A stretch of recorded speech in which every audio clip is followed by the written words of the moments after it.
let's take a glimpse into an imaginary fearful, angry world that we don't live in. It was by any measure an extraordinary and unsettling set of exchanges.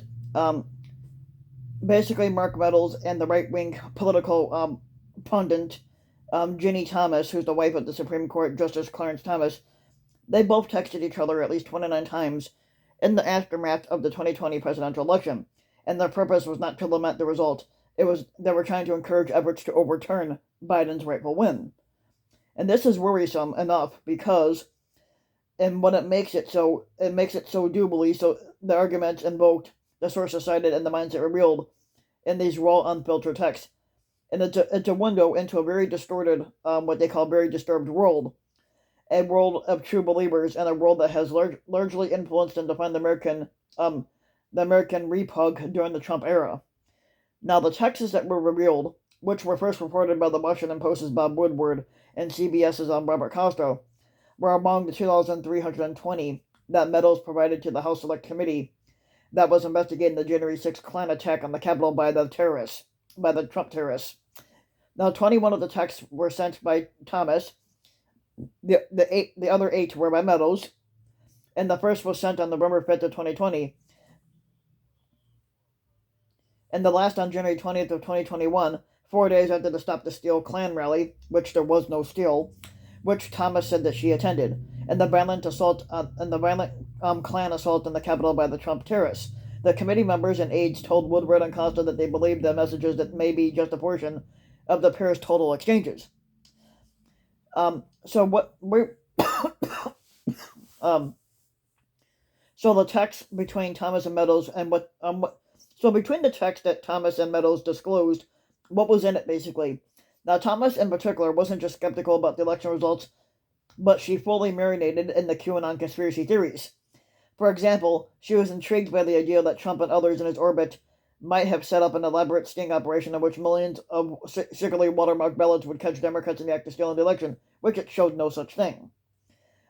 Thomas thought that the attorney Sidney Powell, who at a December press conference blamed Cuba, Venezuela, and Clinton Foundation, and George Soros and Antifa for making Trump votes disappear, which was not the case, and that basically she claims that and should be the lead and face of Trump's legal challenge.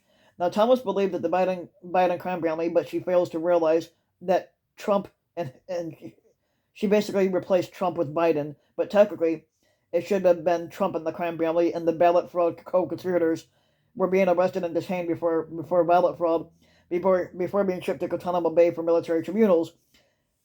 And she believed that Joe Biden and the Democrats were attempting the greatest heist of our history, when it was in reality Trump and the Republicans that were doing that. The text exchanges revealed Thomas's belief that America was at the precipice and they faced an existential threat. Yeah, Republicans, and that Trump was the only victory, and that a Trump victory is the only thing that would save us from the Democrats taking America down. Technically, that was Trump that took us down into destruction, and that he destroyed America. He didn't save it. Now, in January, Thomas is more desperate, and we are living through what feels like the end of America. Oh yeah, we were experiencing bad days when it was Trump, and that we witnessed the end. We were witnessing the end of liberty. Yeah, we witnessed that with Trump. We learned from the text that Thomas agreed that the most important thing you can realize right now, and that there are no rules in war, and this war is psychological. The communications between Meadows and Thomas disclosed anger, that so few Republicans were Klan rallying behind Trump in the way that representatives like Louis Gohmert, Jim Jordan, Paul Gosar, and Chip Roy were doing. And basically, Thomas told Meadows, "Do not concede. It takes time for the army who was gathering for his back." Nobody really had Trump's back anyway. And we witnessed too her contempt for Mike Pence. Most of us were disgusted with the vice squatter, and we were listening to see where to fight with their teams. And those who attacked those who instigated the Klan attack on the Capitol are not representative of our great of the great they claim great patriots for Donald Trump. Thomas also expressed concern that the Trump team might cave to the elites, and that millions, including herself, might simply walk away from politics. And she basically told Meadows, "I think I am done with politics, and I don't think I'm alone."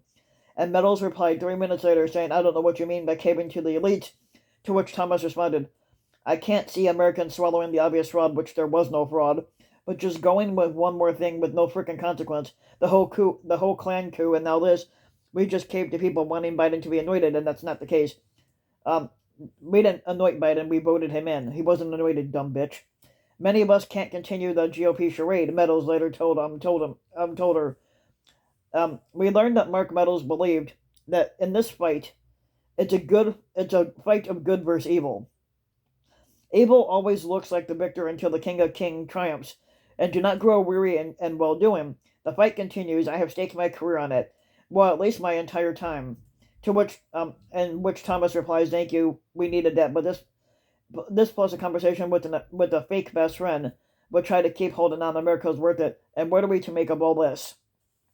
There have always been people with bizarre ideals at the fringes of politics, and Ginny Thomas is hardly relegated to the fringes.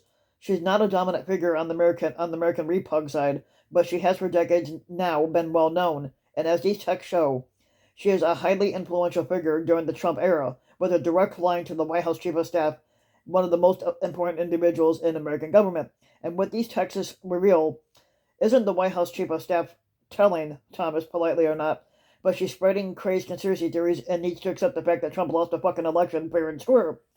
His responses suggest that he either buys into these conspiracy theories or he's willing to play along. Now, Meadows and Thomas are aligned, and they're allies in the same cause, speaking the same bullshit language. The fact that the Chief of Staff and the squatter were on the same page as an activist with rabid political views was a distinct and distinctly terrifying feature of the Trump years. It's not simply that Meadows and Thomas share an affinity for freakish conspiracy theories. It is that they believe that we're engaged in a war without rules, and that anything that goes because Trump's victory was stolen, which it wasn't, and he was all that stood between America and its destruction. Funny thing is that Trump destroyed America, and the one thing that stood between Trump and America was Biden. One census from both Thomas and Meadows, and not just the fear of the Democrats, but they hate him.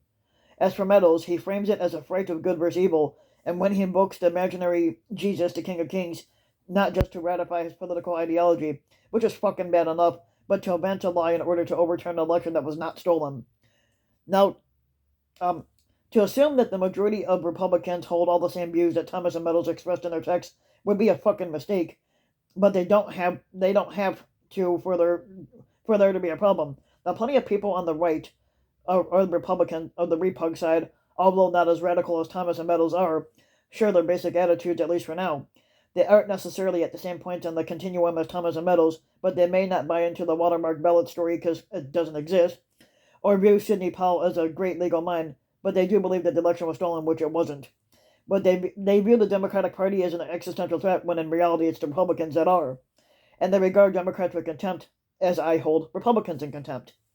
That they disdain Republicans who don't share their fervor, especially those who have spoken critically of Trump. And they fear that America is on the edge of the abyss, and they view our politics as battle between good and evil, but they see themselves too as God's instruments, which doesn't exist anyway. They see him as the imaginary foot soldiers in this great political spiritual battle. It has been said that we do not see things as they are, but we see them as we are. All of us do this to some degree, but it's part of what it means to be human. Reality is always interpreted, at least in part, through the prism of our own lives, of what we experience and the own experiences that we have endured throughout our lifetime. Now, the communities we have been and are now part of, but reality is also independent of subjective human experiences, and when people superimpose an imaginary being into the world and on the real world, bad things will fucking happen. Now, in the case of Ginny Thomas and Mark Meadows, we were able to glimpse the imaginary, fearful, angry world that a significant part of our country, including America's 45th Squatter, inhabits. It is one reason our political culture is so fucking damaged, and why dialogue is so fucking hard to understand. It's difficult to sustain a democracy when there aren't shared truths, when false perceptions become false gods, and what becomes really dangerous is when people with power, of whatever party or ideology that they surround themselves with, it doesn't just enter a hall of mirrors, but they try to force the rest of us to follow them there, and they have to be resisted by individuals who speak out and institutions that step up. Now, over the past decade, too many people who know better didn't speak up, and too many institutions didn't step up. As a result, fanatics took power, and as the events that unfolded since November 3rd of 2020 have shown they don't give up without fucking violence. So in light of this all, now how do we repair the breach and achieve some measure of social peace? It's a complicated question, of course, but for now, let me suggest that part of the answer is disaggregation. We must, or sorry, disaggregation, sorry, misspoke there for a minute. We must distinguish between those who can't be reached by reality and those whose partisan passions are inflamed, but who can, over time, if dealt with in the right way, might be reached. Now, the former needed to be defeated. We knew that. The harm that he did needed to be contained, and the latter needed to be provided an on-ramp back to fucking reality, something that Trump supporters don't live in. Now, thankfully, there's a rich and growing body of work on the cognitive reasons people adopt rigid ideologies and on how to overcome a virulent polarization. The polarization creates a substance that's favorable to propaganda. The author Jonathan Rauch said, "We need to learn from the social psychologist at NYU, Jonathan Haidt, and Columbia University's Peter Coleman.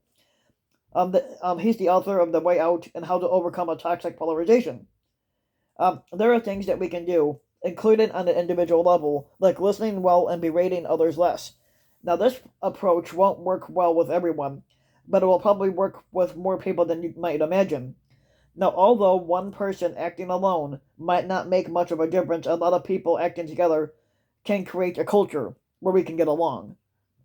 Um, Now, striking the right balance in this inflamed political era and combining a fierce resolve to defend what is true and honorable with civic grace and a measure of charity, confronting those who spread lies and inflict what we call deep wounds on the Republic without adopting their no rules and war tactics. Now, seeing the damage that Trump and his fanatics are doing without dehumanizing them and believing that people can hold misguided and even harmful ideas without being irredeemable isn't fucking easy. We struggle with achieving that balance all the fucking time, but it is urgent that we fucking give it a try because we can't keep going down the road of in what we call indiscriminate mutual contempt. Though the incandescent words of Martin Luther King Jr. are worth holding close to our heart. Basically, his most famous quote was, "We've seen too much hate to want." He basically said he saw too much hate to want to hate somebody himself, but hate is too great a burden to bear on anyone. So if you like the video, you can give the video a like and subscribe to my channel, RBW King. You can also hit the notification bell so that you'll be notified when a new video comes out. And if you want to support my work even further, you can donate to my Patreon link, which you can find in the About section of my YouTube channel. And you can donate as little as a few bucks a month to help further support the work. And thanks for listening.